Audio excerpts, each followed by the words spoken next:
Perfeito. Primeira, do Luiz de Jundiaí. Sobre o processo eletrônico, como lidou-se com contribuintes que têm dificuldades em lidar com a informática? Pessoas idosas, por exemplo. Excelente. E a outra, como administrar, a outra é do Marcelo, de Cascavel, como administrar a transição desse novo modelo de fiscalização, considerando o conservadorismo e as resistências da equipe técnica de auditores e fiscais. Então, primeiramente, um abraço a todos de Jundiaí, a gente conhece a equipe de Jundiaí, conhece de Cascavel também, um abraço para o Zé Carlos lá de Jundiaí, para o Ivo Zaror lá de Cascavel e para os demais auditores de lá. Tivemos a oportunidade de fazer um curso em company lá para Cascavel, né? Anos atrás, acho que 2014. Perguntas excelentes, né? Porque a primeira coisa que passa pela cabeça do gestor, como é que vai lidar com aquele contribuinte que não consegue acessar?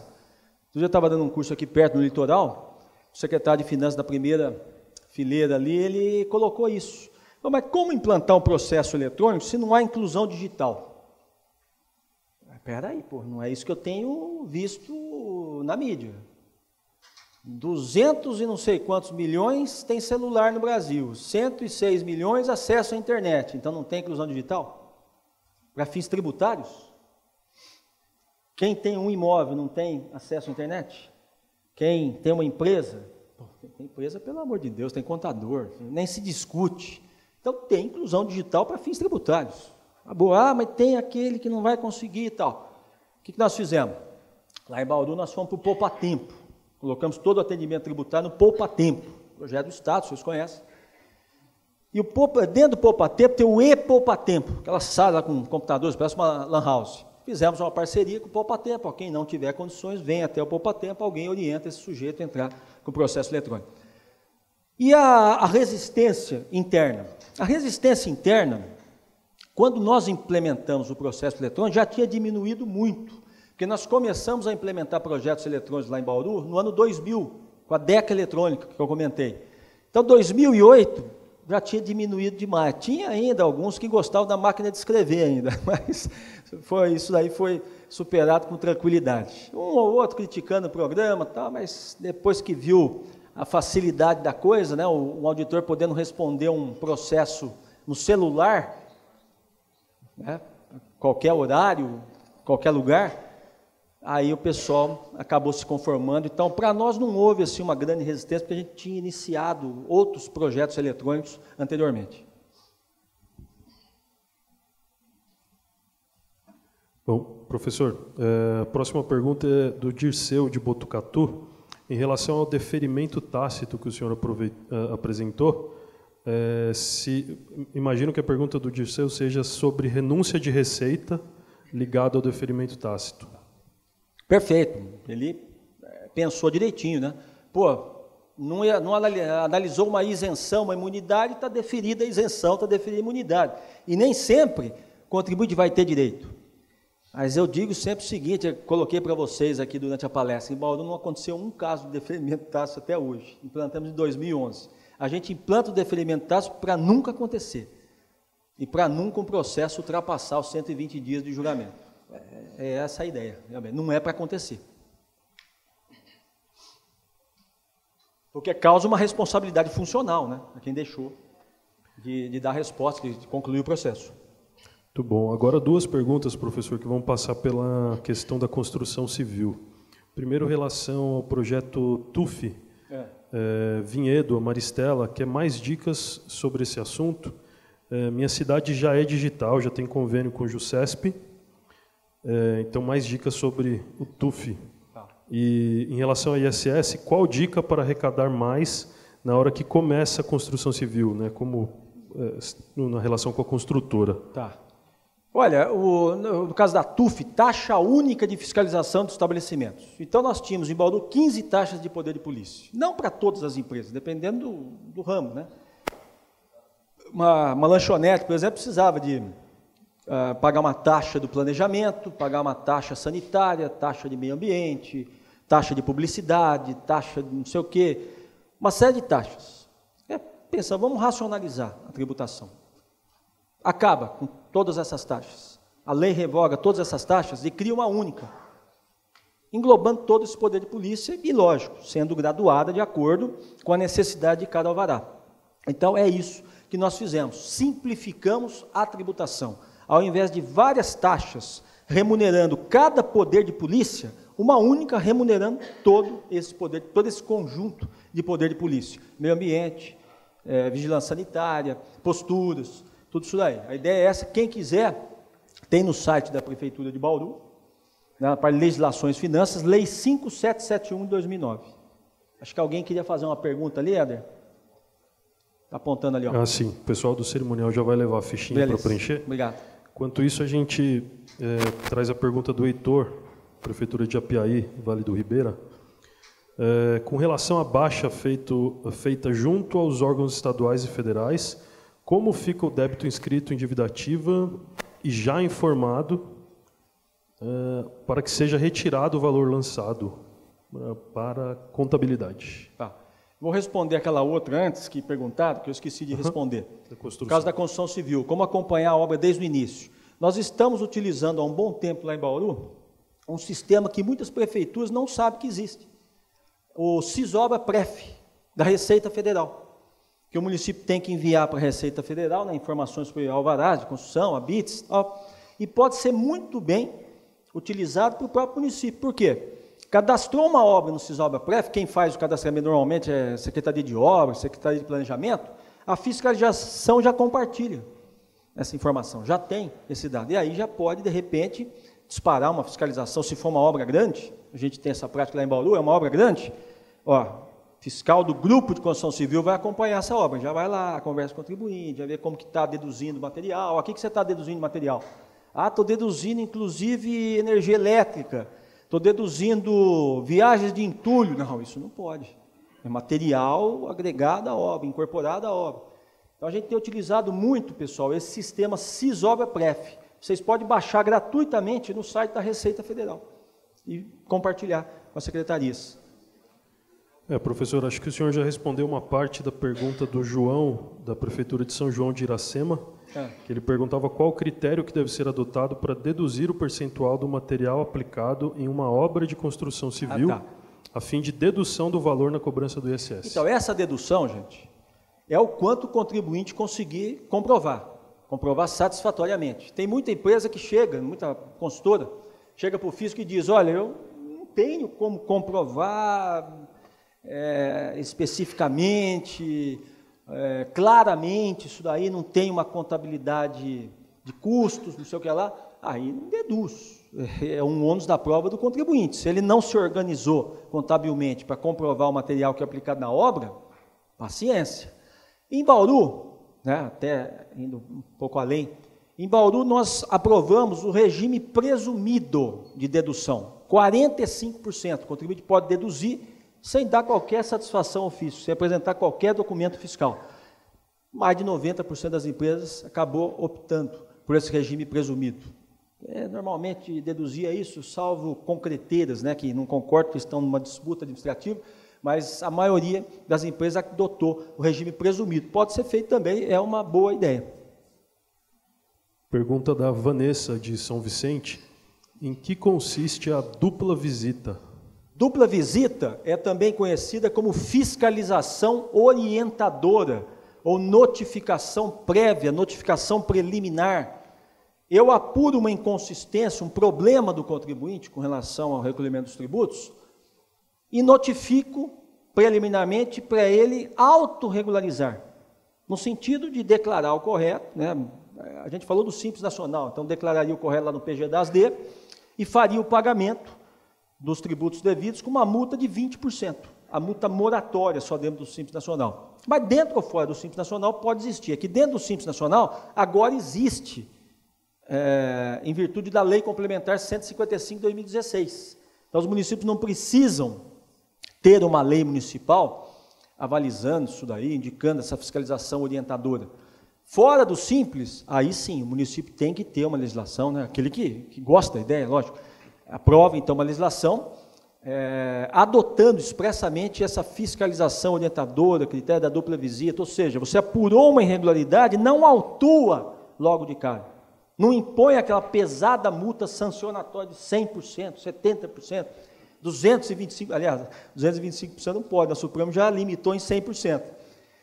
Mas é isso, é você possibilitar que o contribuinte recolha aquilo que ele deve, que foi apurado, com uma multa moratória, numa primeira fase, numa primeira visita, vamos dizer assim. Bom, professor, temos 3 questões que tem o ITBI como tema, o César de Botucatu, Tony de Areiópolis e o Fernando de São Carlos. O município pode estabelecer alíquota diferenciada de ITBI em função do tipo de bem transmitido. A outra pergunta, aprovada a lei ITBI, valor venal, valor mercado ITBI, aprovada a lei, quando ela pode entrar em vigor? No mesmo ano? Aprovada que lei, ele falou?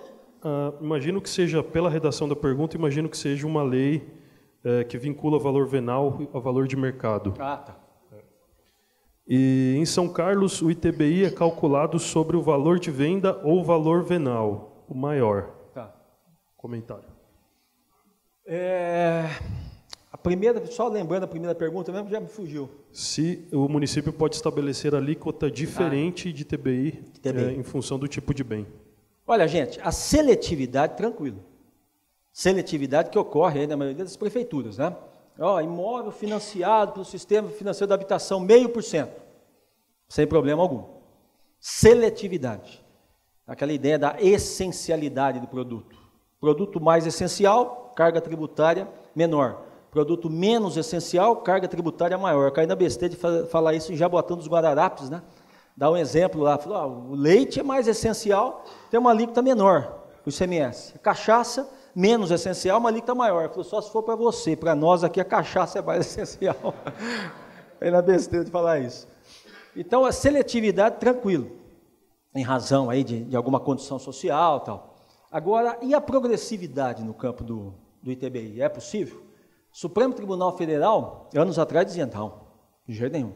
Progressividade tributária só quando a Constituição autorizar expressamente, como ocorre, por exemplo, com o imposto de renda, com o IPTU, após a emenda constitucional 29 de 2000. E o ITBI, tem alguma autorização para progressividade? Não. Só que recentemente, em 2016, o Supremo julgou um caso de progressividade no campo do ITCMD, transmissão causa mortes, e admitiu a progressividade, mesmo não tendo na Constituição expressamente. Qual o fundamento? Que o Carrasa já falava lá atrás. Artigo 145, parágrafo 1º da Constituição, que trata do princípio da capacidade contributiva. Então, há uma tendência dentro do Supremo de admitir até a progressividade no campo do ITBI. E vejam vocês que o ISS é progressivo no campo do Simples Nacional, e todos os outros tributos também, ninguém discute isso daí. A outra... a outra era sobre a lei, valor venal e... Então, você aprova uma lei nova, aumentando os valores venais, revisando a planta genérica de valores. Você vai ter que cumprir os 2 princípios magnos lá, legalidade e anterioridade. Legalidade, primeiro, a necessidade de lei, não pode ser através de decreto. Então, cumpriu, aprovou uma lei. Anterioridade, eficácia a partir de janeiro do exercício seguinte. E a noventena? A noventena, quando se trata de base de cálculo de IPTU, é uma exceção. Então, não precisa cumprir a noventena, apenas anterioridade e legalidade. O senhor acabou de falar da dedução presumida. O João de São João de Iracema quer saber se ela deve ser instituída por decreto ou por lei municipal. Quando você fala em instituição de presunções no direito tributário, a doutrina é unânime, através de lei. Né? Lei, quando você institui presunções. Tanto é que a planta genérica de valores é uma grande presunção de valores e tem que ser através de lei. Então, é algo que está pacificado na doutrina tributária. O Fernando, de São Carlos, pergunta qual o trabalho que foi feito para incentivar o servidor, auditor e fiscais a executarem melhor as suas funções. Olha, a gente tem um programa de treinamento permanente em Bauru há muitos anos, né? Há décadas, sempre com cursos, palestras, reuniões, né? Onde a gente debate aí as novas leis, as novas medidas administrativas. Então, isso vem ajudando bastante, né? É lógico que todo mundo cobra também prêmios aí de produtividade. Lá em Bauru mesmo a gente tentou implantar a GIAT, a gente chamou de GIAT, gratificação pelo incremento da arrecadação tributária, que a Câmara não aprovou, mas a produtividade ponto-tarefa sempre existiu.